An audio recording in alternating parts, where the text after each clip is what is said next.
What's up, guys? It's Coach Grant with First Down Training, and today we're going to be breaking down what foot wide receivers should snap down with. Okay, so we're going to be talking about a comeback route, a stop route, a curl route, and then a dig route. So those are all the routes that you guys have to snap down on, but what foot should you be actually going off of? So we're looking at this comeback route here from Justin Jefferson first, so let's talk about this. So what he does here is he snaps down with his inside foot on the comeback, and that is personally what I teach. Now we're going to be looking at a bad example of a comeback as well, where they snap down with the outside foot and why it's not as efficient. So like at the top of the break, like when you get to a certain point, it's all about eliminating wasted motion at the top, wasted time at the top of the break. It's not necessarily about steps, but everybody wants to know what step they should snap down with. And I always, and I'm not saying this is right or wrong, but what I teach is the inside foot. And here's my reason why. Because when I get to the top of the break, like let's say I snap down with my inside foot, right? I automatically have an opportunity to get out of this thing in 3 steps. And 3 steps is the least amount of steps you can take on a break like a comeback. A lot of people think like, oh, well, I could get out of it 1 step. I get out of it in 2 steps. No, you can't, not efficiently. The most efficient way you can get out of a break going 45-degree angles is 3 steps when it's 15 yards downfield. Now on a hitch route, a stop route, it's a little bit different. A dig route is different. And we're going to talk about that as this video progresses. But when it's a comeback route, I teach the inside foot. Because when you snap, now you're setting yourself up to pivot off the 2nd step like Jefferson does.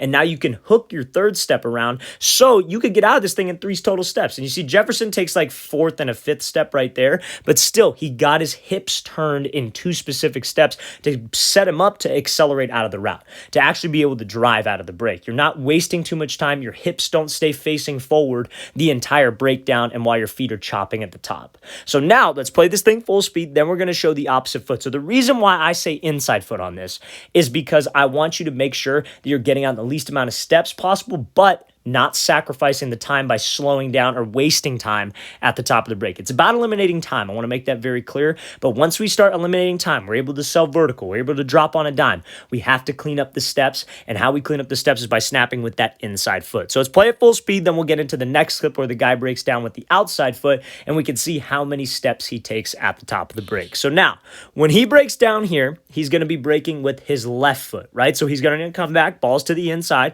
So he's breaking with the outside foot first. But before we show this clip, fellas, if you're a wide receiver and you need to get better route running, you want to get more explosive with your breaks, you want to be smoother off the line of scrimmage, you want to know what you can do to beat press coverage, check out that very first link in the description below for our 8-week-long wide receiver on-field workout plan. So what you'll get access to is 8 weeks of wide receiver specific workouts to help your game improve on the field. We break down every single drill in a video format, showing the drill full speed, explaining the drill, and we give you sets and repetitions for each one, broken down into daily splits. We give you rest days, we give you full route running days, and the work. So if you guys want exactly what you need to do this offseason on the field as a wide receiver, check out that very first link in the description below. Let's get back to this video. So now, this receiver is going to be breaking with the outside foot, right? So when he breaks with the outside foot, let's talk about, and I think we can all agree that that break probably wasn't as smooth as the one we saw from Justin Jefferson, right? So when he breaks down, you see how he's snapping with the outside foot. So let's count his steps here, right?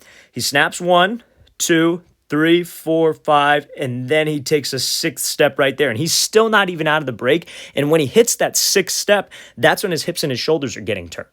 Now, if you were to snap down with the inside foot, so instead of snapping down with this one, he snapped down with this one, he could snap down, pivot the 2nd step, and now all he has to do is hook around and drive straight down that 45, which is where he wants to run.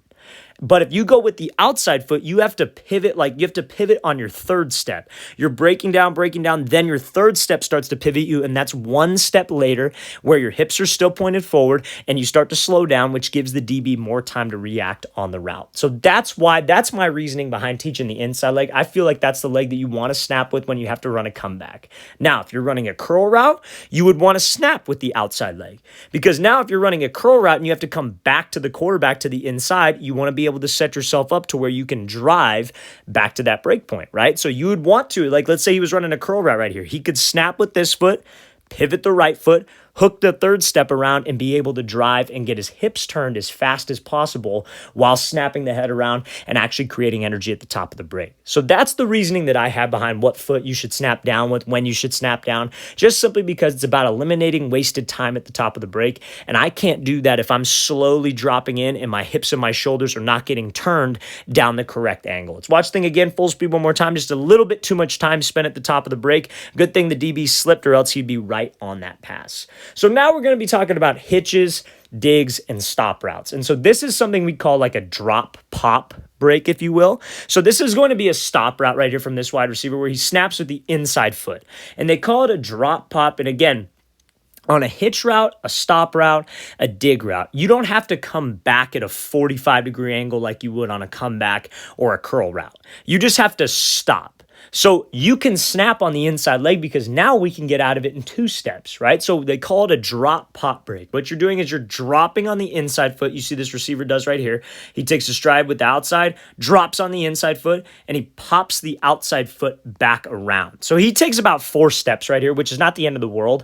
But if you're running a hitch route or you're running a dig route or a stop route, you snap with the inside foot and you hook your outside foot back around so you could just stop and drive out in 2 to 4 steps, because all you have to do is stop on the angle or have to go straight across. The 45 is the hardest break to make because you have to get your hips around. So that's why I say snap with the inside leg for a comeback and the outside leg for a curl. But for a dig, a stop, or a hitch, you could go inside leg just to slow yourself down, put the brakes on with the outside foot because you don't have to make a hard cut out of there. Okay, so I hope that clears up some of the confusion on what foot you should snap down with. Let's watch the thing again, full speed. Great job snapping on the inside foot and showcasing how on the hitch, on the stop, you can go inside leg. Doesn't have to always be the leg outside of the side that you are trying to accelerate out through. All right, guys, we want to thank you for watching. I really appreciate it. If you guys have any questions at all, don't hesitate to leave that in the comment section below. Always appreciate the feedback from you guys. It's always great to hear any kind of video suggestions you guys may have. And again, fellas, if you would like an 8-week long wide receiver training schedule for the off season, check out that very first link in the description below. Will not regret it. It's a great opportunity to help you guys skills improve. Very first link. I'll see you guys next time.